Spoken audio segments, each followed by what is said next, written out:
Hello and welcome in, everybody. This is Aaron St. Dennis, the FF Mad Scientist, and welcome back to the Mad Science Lab.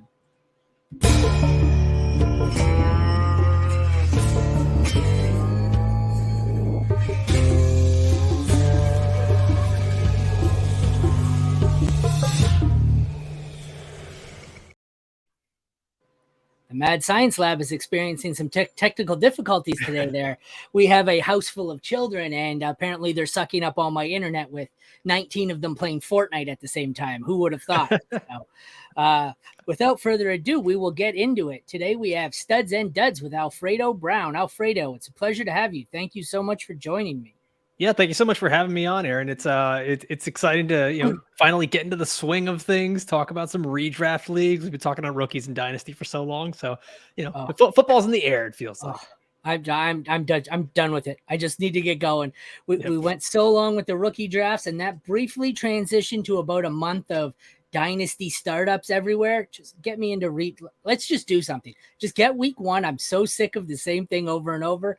Let's just do it. So that's why we're talking studs and duds today. But before we do, would you like to take a second here to tell everyone where they can find you and your work? Yeah, absolutely. You can always find me on Twitter at the Pretend GM, and then all my work is over at footballguys.com. You can find my written work, my podcast, the Pretend GM, and you'll see me all over the YouTube page, and all kinds of new work coming out here as we get closer to the fantasy football season. All right. Well, thank you for joining me. Let's get right into it. Have no fear. I'm not the victim of a drive-by. We have a cap gun fight going on in my background, apparently. It's going to be a great show, Alfredo. Thank you. So your first, we have a stud, Joe Mixon, 836 rushing yards, 442 through the air, 9 touchdowns, 239.2 full PPR points, good for 15.95 per game. Finished as the RB10, is currently going off the board, 46th overall on Fantasy Pros. I know you're using NFFC. He is going as RB18. I don't have it on me what that is overall. But anyways, what is it you like about Joe this year? So right now I've got him ranked as my running back 13. So I just have him kind of on that cusp of almost being in the back end of RB1s. There's just so many other talented guys, but with Joe Mixon, what I really like is you just start to look at what the cost is right now. Like you mentioned on NFFC drafts, and these are high stakes leagues with experts even, he's still going as the RB18. And so then you start to get more of your home league drafts. There's going to be plenty of people that are going to be saying, yeah, Joe Mixon burned me last year. And you get those things kind of hold over from one season to the next. And what I really like here is just the value that you get on a player like Joe Mixon, where he's really one of the last few bell cow running backs. Is he the same explosive guy that he was years and years ago? No, but when you take a look at what he's been able to do over the past few seasons, he's been a top 13 running back in 4 of the last 5 seasons. And in the season where he wasn't top 13 at the end, it was because he only played in 6 games, and he was the running back 9 in points per game. So you start to look at him. He may not be flashy. He doesn't give you that top 5 potential that maybe, let's say, a Breece Hall does, right? Who's going in the same range. But you know what you're getting with Mixon. You're going to be getting a volume play. You're going to be getting a guy who last season was 5th in targets and 6th in receiving yards. All of a sudden, the passing game work started to come through for him. And that's go along with what he was already getting on the ground. He's got basically little to no backfield competition this year. Samaje Perine's gone. Last season, Perine was taking up roughly 27% of the snap share when Mixon was healthy. And Perine was a good pass blocker. He was a good runner. And I don't necessarily see that there's a guy on the roster that's like that. I don't see them putting Chase Brown into that role, having to protect Joe Burrow on passing downs. So you continue to see Joe Mixon get heavy volume. Talking about last year was 72% snap share. It's probably going to be at that same, if not even higher, because of the lack of competition in a great offense where he's going to have touchdown and pass catching opportunity. And really, you start to look at it when you look at all the running backs, he's one of, or if not the cheapest bell cow back that's going to be getting you the volume that you need. Like I said, I don't think he necessarily explodes to be some sort of top 5 guy, but there's a very realistic path for him to once again be a top 10 running back, and you're getting him at RB18 value. So yeah, if I can get him in the mid to late 5th round as, let's say, my RB1 in a wide receiver heavy build, or my RB2 in a more balanced approach, I really like that. Yeah, his ADP doesn't make much sense to me. I would expect it to be like that for casual drafters, not the experience. Like, I get his age is up there. He had the legal troubles and then the rumors of him being cut. But RB18, I think if we get to training camp or the preseason, people are going to look and say, well, you know what? It was exactly what you said. Joe Mixon's the only guy in this backfield. And then you're going to see him go from RB18. You'll probably see him shoot up at least 6 to 8 picks. So I agree completely. I think right now, if you're drafting, he is a steal at his current cost. There's nobody else there. We will bring that up. Give me a second here to transition. Got your NFC board. Going at, and I lost him because of course I did. Where was he down? Oh, there he is. 54 overall. In a range being drafted behind Dalvin Cook, which is odd because I have it set. Oh, that's why I did not update it. Oh, I'm having a rough start here, Alfredo. No worries. Start. I think what ends up happening here with Joe Mixon and why we're seeing his ADP get so deflated like that is it's the two things, right? It's the reports that we got in the offseason and people still kind of carrying that over and just remembering, oh, there's some sort of dark cloud hanging over Joe Mixon. And then you got a little bit of that dynasty carryover where there's a lot of those Chase Brown truthers that are saying, that he's going to be getting a lot of work and be ready for him to take over the Samaje Perine role and then some. So yeah, I think you're right in that it's very weird to see his ADP down so low. But even to adjust for just recent June drafts, he's still RB17, only one above Dalvin Cook. Like, yeah, that's odd. Dobbins, Sanders, Akers, Pierce, Swift, Madison. I want no part of Swift, Madison, Connor, Javonte. I can't see how he doesn't outperform this ADP. It's just mind-boggling for me. But like we both said, it's a case of all the external factors. People are panicking. So I guess the moral of the story here is enjoy the discount while you can. Yeah, and with those names there that you mentioned, it's a very evident drop-off to the next running backs, right? So one of those tried and true strategies that's always talked about amongst, fantasy experts is try to get the last guy in your tier at that position. And if that's the case, it kind of looks like Joe Mixon is really the last guy in that top tier. Absolutely. Moving on to your next stud, we have Chargers wide receiver Keenan Allen, 752 receiving yards for 4 touchdowns, 151 full PPR fantasy points, good for 15.1 per game, which tells me he missed a lot of time just basing off those numbers. Finished as wide receiver 42. ADP on Fantasy Pros was 38 overall. Let's take a look among the wide receivers to see where he is. He's wide receiver 17 overall. What is it you like about him? Yeah, so with Keenan Allen, I think that what you're getting right now is sort of that injury discount, right? And Keenan Allen has always been the guy leading up to games that's questionable. And so I think that in a lot of drafters' heads, they're just saying they're almost like starting to confuse him and Mike Williams. And, Keenan Allen's never healthy and you can't really rely on the guy when, in fact, it's very similar to Joe Mixon. He is one of the most reliable players at his position, except Keenan Allen has a bit more upside. Allen's been a top 14 wide receiver in 5 of the last 6 seasons. The only time that he wasn't was last year. And even so, you look at from week 11 on, he was the wide receiver 3 in fantasy points per game. So, he's obviously he's a guy that can produce at a very high level. We're seeing it. And the fact that he was doing it at the tail end of last year shows me I'm not very worried about the age cliff that everyone is so scared of. Now, the Chargers did add Quentin Johnston, which I understand the concern there, but to me, that hurts Mike Williams a bit more than Keenan Allen. The Chargers should be passing the ball a bit more, right? And you've got Kellen Moore, who's going to be the offensive coordinator there. We already know what his offense does for a slot wide receiver. Keenan Allen is going to be playing primarily out of the slot. We saw what CeeDee Lamb got, 156 targets last year. Keenan Allen in years past has been anywhere from 136 to 157 targets. So right in that same range. So you're talking about a high volume wide receiver going to be getting even potentially more volume, looking at more scoring opportunities and a better offense. I've got him right now as my wide receiver 14 in NFFC drafts. He's being drafted as the wide receiver 21. So once again, you're talking about a reliable player that you can draft at that round 4-5 turn. I'm all in on Keenan Allen this year. That sounds great. Yep. Sorry, I'm trying to work out the background here, but it's giving my computer a hard time lately. But I completely agree. Last year, I don't have the exact numbers in front of me, but whether it was the last 6 games or 8 games when he returned from injury, he was the wide receiver 5 for that stretch of time.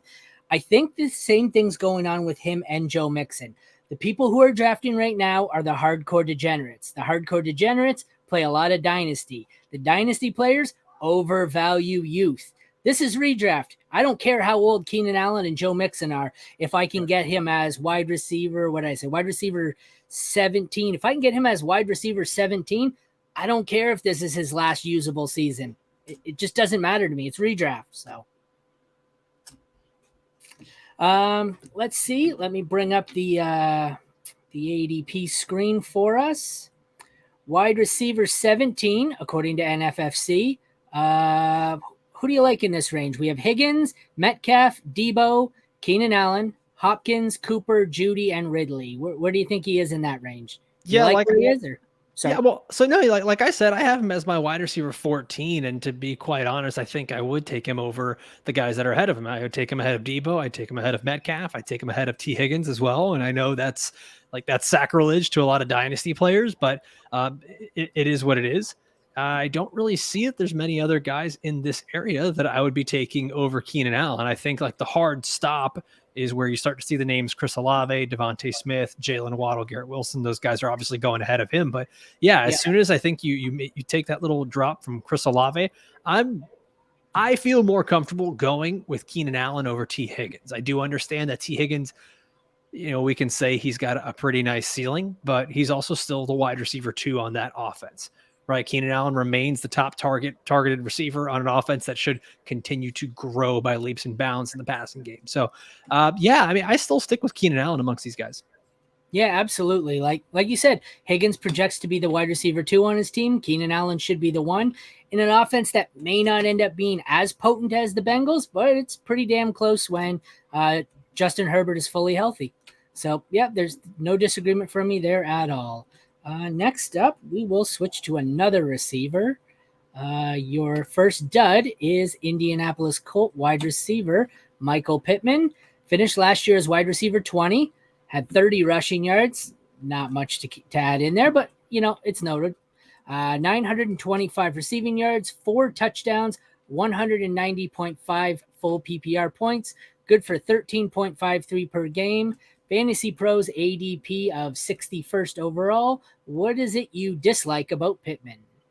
So I've got Pittman pretty low. I've got him as my wide receiver 34. Right now in NFFC drafts, he's being drafted as the wide receiver 23 in the 5th round. So you're talking about him going very close to where I was just talking about Keenan Allen being drafted, like not too far behind him. Nice. There's some interesting stats from the show, The Fantasy Footballers. Everyone loves the footballers, and they always have some fun stats like this. And this one just really kind of caught my ear when I heard it. And last season, Michael Pittman had some record-breaking stats, and not in a good way. It was the lowest receiving yards ever for a wide receiver with 99 plus receptions, lowest fantasy production ever for a wide receiver with 99 plus receptions. And then 70% of the time, this is talking about in terms of this season, 70% of the time, a rookie quarterback fails to produce a top 36 wide receiver in terms of fantasy points. So you're talking about a guy who really doesn't make a lot of big plays. According to footballguys.com, Pittman was in the bottom 15th percentile amongst wide receivers in terms of fantasy points produced off big plays, meaning any reception of 15 yards or more. So he, in the words of my colleague Dave Kluge, he was a catch and fall down wide receiver.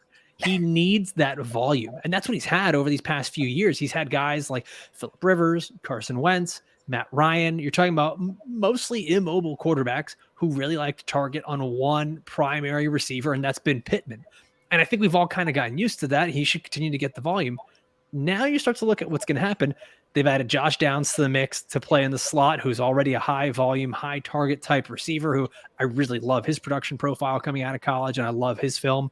You look at Alec Pierce and Jelani Woods, who are a couple of big, explosive playmakers as well. So all of a sudden, these targets start to dwindle a little bit more. Then you have to consider the shift in production from the quarterback position. I listed those 3 guys, Rivers, Wentz, and Matt Ryan. They are polar opposites to Anthony Richardson. Yes, they who are. is, a much more inexperienced passer. He's a big time rusher. So yeah, the passing volume is going to go down. The passing efficiency is going to go down. And that's not going to be very good for a guy who can't make plays on his own and needs that volume. So is it likely that Michael Pittman can still finish as a top 36 wide receiver? I mean, sure, but the odds are not really in his favor, and the high draft capital where he's being drafted right now, talking about, let me take a look at that again, wide receiver 23 in the 5th round, according to NFFC. I'm going to stay as far away from that as possible. And for the most part, honestly, for this year, I'm going to stay away from Colts in general. I was not a big Pittman guy to begin with, but like you said, you go from 3 statues at quarterback that just, they don't move and they just throw it. Add in a little bit of target competition, even if it's not any real game breakers. You got potentially a healthy Jonathan Taylor, who's going to be a full-on bell cow. And then, like you said, you add in a rookie quarterback, not the most accurate of passers, who is going to rush probably more than he throws. This, you had all those stats from the footballers that were, record breaking. Is it possible he gets worse? Oh, no, maybe not, because he probably won't have as many targets. So it can't really get much worse. All right, looking up at the NFFC ADP here, he is in a range where I don't like him at all. Even 5 or 6 above him, we've got DJ Moore, McLaurin, Christian Watson, Kirk, Godwin, Mike Williams, Pittman, Ayuk, Deontay, Lockett, Tony. I don't know about you, but the 3 below him, I love. Ayuk, Deontay, and Lockett, I would take without even thinking twice over Pittman. What do you think about the guys in that range? Yeah, I was thinking the exact same thing. I'm hearing Ayuk, Deontay Johnson, Tyler Lockett. I'm taking them all over Michael Pittman. I'm probably taking Marquise Brown over Michael Pittman, who I see down there. Yep. Give me Treylon Burks even as well, Jordan Addison. There's quite a few players here that I have ranked ahead of Michael Pittman, and I feel just way more comfortable drafting them when we get to this part of fantasy drafts. Yeah, there just aren't very many scenarios where we could get here, and I would see Pittman as the highest available guy left on my board. I don't have many shares of him so far in any format because somebody always likes him more than me, and this right here, that's the guy I have a ton of. It seems to be Deontay Johnson for me. Like I said, I also like Ayuk there, and I like Lockett, but I don't disagree. I'd rather take some shots on Tony Burks. I know everyone's panicking on the mess of a quarterback situation in Tampa. I'd still rather have Mike Evans over Pittman. I don't see me ever having Pittman. So I understand completely. He's a total fade for me as well. All right, that moves us to your last guy. He is, this is a spicy one. I like it. Denver running back Javonte Williams. Keeping in mind the majority of the season was missed. I think he left in the middle part of the 4th game. 204 rushing yards, 76 receiving, no touchdown, only 40.5 fantasy points for 10 per game, which means he was about 4 games. Finished as RB 82. Current ADP on Fantasy Pros is 81. I will have to look that up to see where he is. But in the meantime, what do you dislike about Javonte? I mean, everything here has got to stem from the medicals, right? Like, I mean, there's no one's going to take a look at Javonte Williams and say you don't like the talent, right? Or that you don't like a Sean Payton offense. We've seen that running backs can be successful in this. It's the fact that the medicals just don't seem to look pretty good for him. And I understand there's a lot of people that are getting excited about it. But for me, the biggest detractor to Javonte Williams is the fact that this team went out and made Samaje Perine, who I mentioned earlier in the show. They made him a priority in free agency. And I am loving Samaje Perine at his cost in drafts, whether it's underdog or dynasty drafts or a redraft. It doesn't matter. I'm really excited to get him everywhere I can. Perine was the RB 36 last season. And he, as a clear-cut backup to Joe Mixon. Now you're going to put him in offense where he's going to get a lot more opportunity. He's probably going to be the starter for a good portion of the beginning of the season. That Javonte Williams injury was really bad. And I don't think that enough people, I think that we kind of get stuck into this world, almost like Madden, where it's, oh, my player got hurt. Well, it says he's going to be out for 8 weeks. And after 8 weeks, he comes back. That's how that works, right? And he's going to be back to 100%. Like, these aren't video game players. You know, we saw it last year with J.K. Dobbins, where he was so confident. and he was very adamant that he would be back week 1 playing. And he was calling out reporters and calling out the Twitter doctors, and he did not return for quite some time. And then when he did, he really did not look very good. And I talked to one of my friends. He's been my co-host for quite a while, and he's a fellow football guy staffer, Dr. Vignesh Duraswamy. He remains really cautious with Javonte. He has told me that when it comes to the drafts, he's recommending that I completely stay away from Javonte just because we don't know how this is going to turn out. He tore his ACL, LCL, PCL, all kinds of 3-letter, ligaments in there. Everything. On October 2nd of last year, that was when he got hurt. This timeline typically takes 13 months or more to come back and play at 100%, right? That's about the time we saw J.K. Dobbins come back, and it was quite a while before he was even, let's call him valuable. Like, I don't know that anyone was even really starting J.K. Dobbins with confidence. And yeah, there's these reports coming out that, he should be ready by training camp. That could mean anything. It could really mean anything. It could mean that he's going to be on the side doing non-contact drills. We don't know what this means. So yeah, there is a possibility. I'm praying for the best and hoping for the best with Javonte. I would love to see him out there week 1, but there's also a possibility that we don't see him on the field until November. And even when he does show up, he might not be very good. So yeah, if somehow he's ready by the start of the season, it would be a pretty big outlier. He'd beat the recovery time frame by roughly 4 months. I'm just not super optimistic on it. He maybe best case scenario is back and playing week 8 at best. That's what it seems like as an optimistic report. So yeah, I'm not super excited on that. And even if he does come back, Sean Payton's tendencies with running backs is just using multiple backs. 2 of his running backs have averaged at least 10 or more touches per game in 11 of his last 15 seasons as the head coach of the Saints. In every season, 2 of his running backs have averaged at least 9 touches per game. So the ball gets to different players in that backfield, and we're getting to I think a weird point in the offseason where Samaje Perine has become everyone's favorite sleeper. And I was actually surprised when you said no one else has picked Javonte Williams as a dud, because I would figure that everyone is staying away from Javonte Williams. But I guess we're reaching a point where people are excited about this injury discount. And I'm just going to caution drafters, not all injury discounts are good. This is one that I would just continue to stay away from. But no, you hit it 100% on the head. And I think a lot of it was people were avoiding him. But as you get closer, people are seeing Breece Hall. The rumors say he might be ready for week 1. So they're saying, one ACL is the same as the other. If one's ready for week 1, they're both gonna. But you're right. One's ACL, one's every 3-letter acronym you could find. And the exact example I was using was J.K. Dobbins. Came back, didn't play for week 1, showed up for week 8, played a few games, went back out, missed the rest of the season, came up till 3-4 games left, showed up, and even, his breakaway run where he scores, he's limping on half the run. That's exactly what I see. I'm out on Javonte this year. I think he misses easily 8 games. And when you do see him come back for, say it's 8 games, I think he's half the value. And if there was anything I needed to convince me that I am correct in that assumption, you nailed it once again. Samaje Perine. The Broncos don't believe it themselves. So I don't care what they put out about his recovery. I don't care. Show videos of him running straight lines in practice. Doesn't matter to me. They don't believe it. And neither do I. Literally, like I was watching the other day, I was watching Old School last night with Will Ferrell, and he does the debate. Classic. The other guy just stops and says, we have no rebuttal. That was perfect. Yes. That was perfect, Alfredo. You got it. Everything perfect. There's no chance. J.K. Dobbins 2.0 right here. There's no way he's ready. I got on board the Samaje Perine train, but it seems like it's getting a little out of hand. Oh, maybe not on NFFC. He's 34, so he's lower than Javonte, who is RB 26. So maybe I'm going to continue drafting Samaje because he was starting to go pretty early. I don't know about you. I did some startup drafts for Dynasty too, and he was going a lot higher than I really expected. Have you got a lot of him in your drafts?